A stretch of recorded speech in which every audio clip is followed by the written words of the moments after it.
na kuzitaka rehma na amani zimshukie bwana wetu kiongozi wa umma huu Bwana Mtume Muhammadin sallallahu alayhi wasallam. Wapendwa, kwa dakika hizi 3 ama 5 nilizopawa hapa, niko na ujumbe ambao pia ni masikitiko ndani, kwa sababu hivi sasa kwanza tunaishi akhiru zamani, yani zama za mwisho.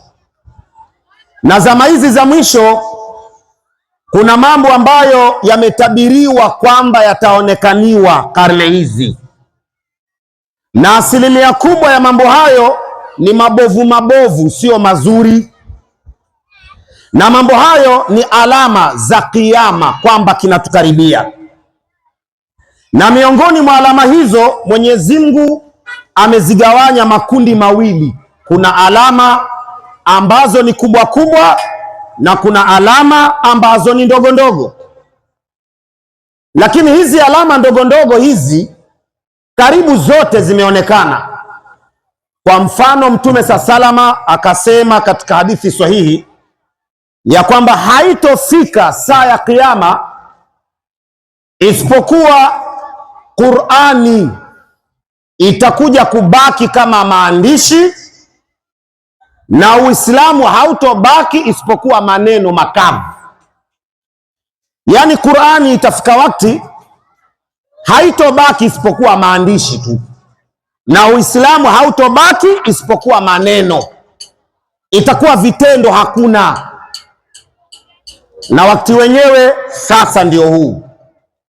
Pili, Mtume salama akaahidi akasema kwamba haitofika saa ya kiyama isipokuwa ni wanawake watakuja kuwa wengi zaidi idadi yao kuliko wanaume, alafu watavaa mavazi ya bei ghali, lakini watakuwa bado wako uchi, na watarundikiza manywele katika vichwa vyao, vitakuwa vikubwa kama nundu za ngamia zilizopinda upande. Mkiona hali hii, fantadhiru saa, jueni ya kwamba kiyama sasa kinatukaribia. Na ya mwisho, Mtume salama akaahidi kwamba haitofika saa ya kiyama isipokuwa ni idadi ya Waislamu watakuja kuwa wengi, yaani Waislamu watakuwa wengi kweli ulimwenguni, lakini wingi wao utakuwa kama povu la bahari. Maana yake wimbi likija wanaenda nalo, likirudi wanarudi nalo. Wimbi la Krismasi likija, Waislamu wako ndani.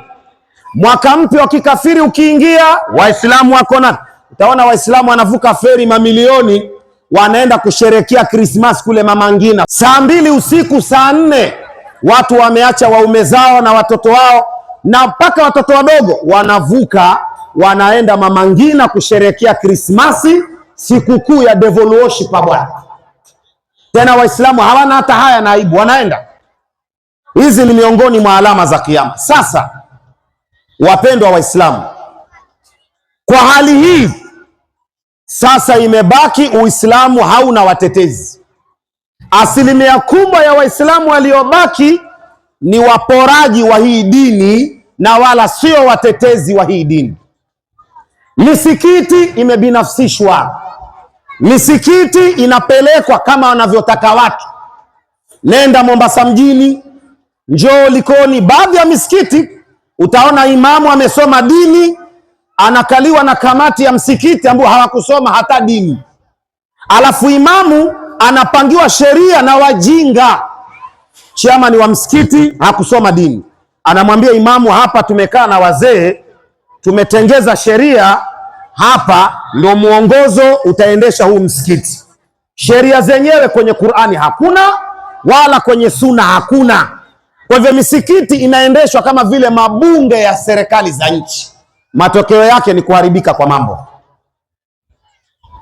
Walimu wa madrasa hawana mishahara, maimamu mishahara hawana, muadhini msikitini hawana chochote, hawana. Maisha ni mabaya kwa walimu wa madrasa na maimamu na matajiri. Mombasa hii ni sisi Waislamu ndio matajiri. Hapa Mombasa kufikia mwaka 2000 kulikuwa kuna matajiri 500 wa Kiislamu ambao kwenye benki kila mmoja hana chini ya bilioni moja. Walikuwa 500 kufika mwaka wa 2000. Saa hii wako matajiri 430 Waislamu peke yao, kila mmoja hana chini ya bilioni 2.2 kwenye benki, wako 470 Mombasa peke yake Waislamu. Ajabu, angalia, na pesa zote tulizokuwa nazo, maimamu mishahara hawana, walimu wa madrasa maisha ni taabani, na sieti hawaoni, wanaona ni kusudi wanafanya. Na ndio maana Mwenyezi Mungu anawaacha wanakufa na presha, alsa na sukari, kwa sababu ya ubakhili mkubwa waliokuwa nao. Sasa kilichobaki, Waislamu wapendwa, tusitegemee tena Mwarabu kutoka Yemen, Mwarabu kutoka Saudi Arabia, Mwarabu kutoka Kuwait kuja kudhamini hii dini. Hii sera tuache kabisa. Sasa tudhamini dini hii wenyewe. Waislamu watoe gharama zao, waisimamie madrasa. Waislamu watoe gharama zao, wasimamie walimu wa madrasa. Hakuna njia nyingine. Na Muislamu, kama wewe ni bakhili, hutaki kutoa katika njia ya Mwenyezi Mungu kama hii, moto wako wewe unaitwa khutwama. Unajua Jahannam ina milango 7, pepo ina milango 8. Na hii Jahannam yenye milango 7 hii, kila mlango uko na jina, alafu kila mlango nyuma yake ni chumba, na hicho chumba si kama hivi tunavyopanga humu tukalipa 2000. Dunia mara 8 hata inaingia hapo, na nafasi bado inabaki. Lakini kila hicho chumba mbele kuna jina. Kuna chumba kimoja kinaitwa khutwama, kuna cha pili kinaitwa jahim, cha 3 kinaitwa ladha, cha 4 sakar, cha 5 hawia, mpaka Jahannam ndio ya 7. Lakini kwa wale mabakhili ambao hawataki kutoa kwa ajili ya Mwenyezi Mungu, wakiambiwa watoe wanadhani wanaibiwa, moto wao unaitwa khutwama.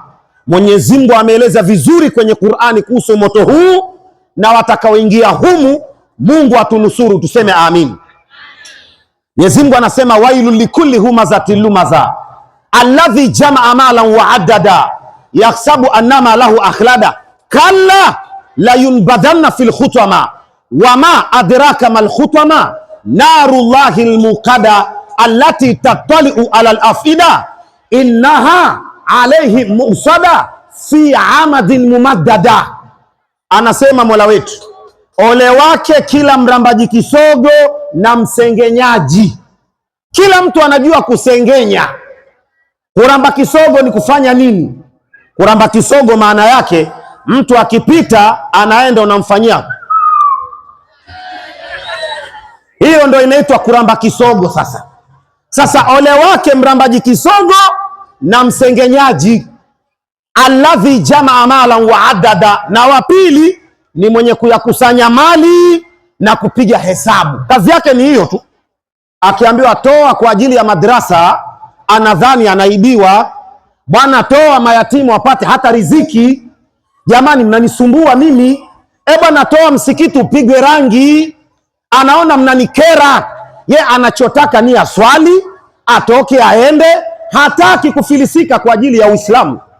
Mwenyezi Mungu anakuuliza swali, wewe mwenye sifa hiyo, na tuko wengi hata hapa mabakhili. Ayahsabu annama lahu akhlada, wafikiria hiyo mali ulionayo nyingi ama kidogo, unadhani itakudumisha ulimwengu huu milele? Kala, hivyo sivyo wewe unavyofikiria. La yunbadhanna fil khutwama, tutakusafirisha safari mbaya hadi katika jiko la khutwama. Wama adraka mal khutwama, Mwenyezi Mungu anasema hivi, mnaishi ulimwenguni tu, mnadhani khutwama ni nini? Mwafikiria khutwama ni kitu gani? Mwenyezi Mungu anatujibia, anasema narullahi almuqada, ni moto wa Mwenyezi Mungu uliowashwa. Hii khutwama ni moto wa Mwenyezi Mungu uliowashwa, allati tattali'u ala al-afida, moto ambao unapanda mpaka kwenye vifua, unateketeza moyo. Basi ni nini kubwa?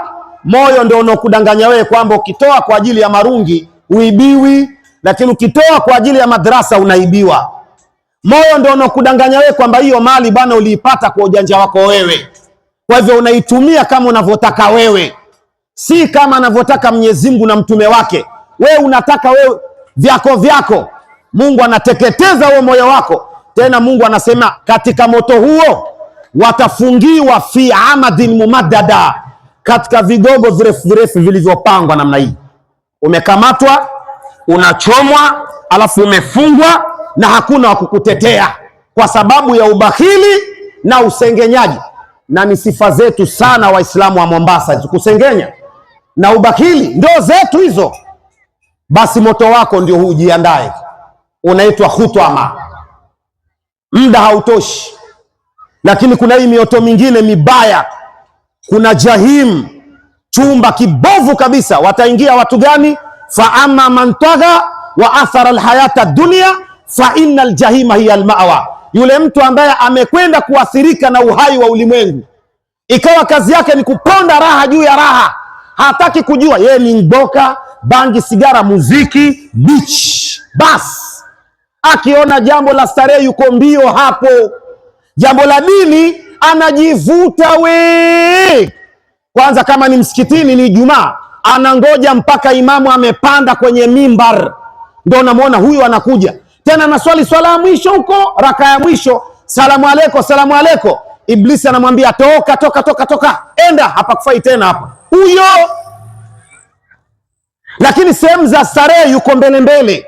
Msanii akija utamwona yuko hapa safu ya mbele, anataka apige simu Snapchat na Diamond, Ali Kiba, Harmonize.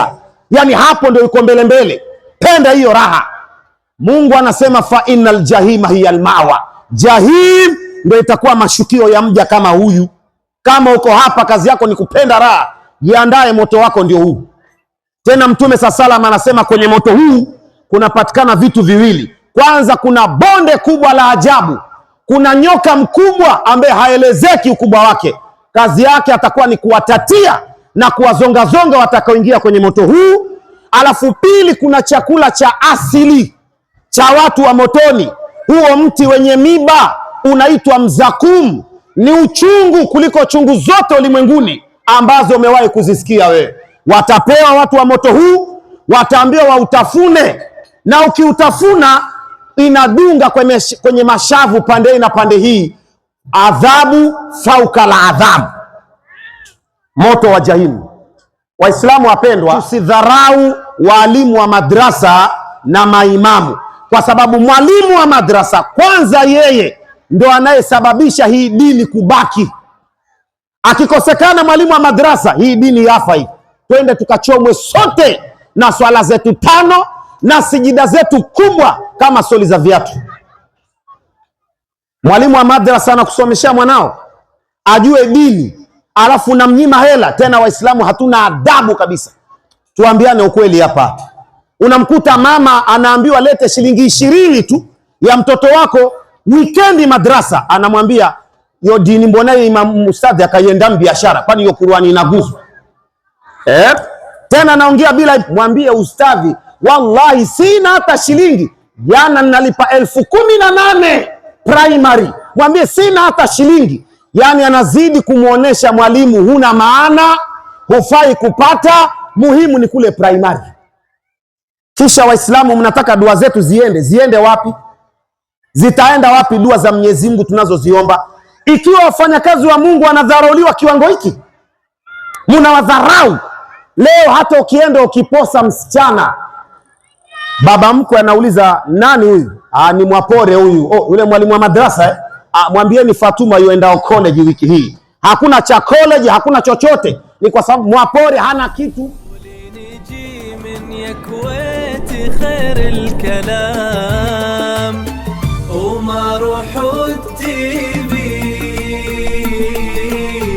قول جمان يا كويتو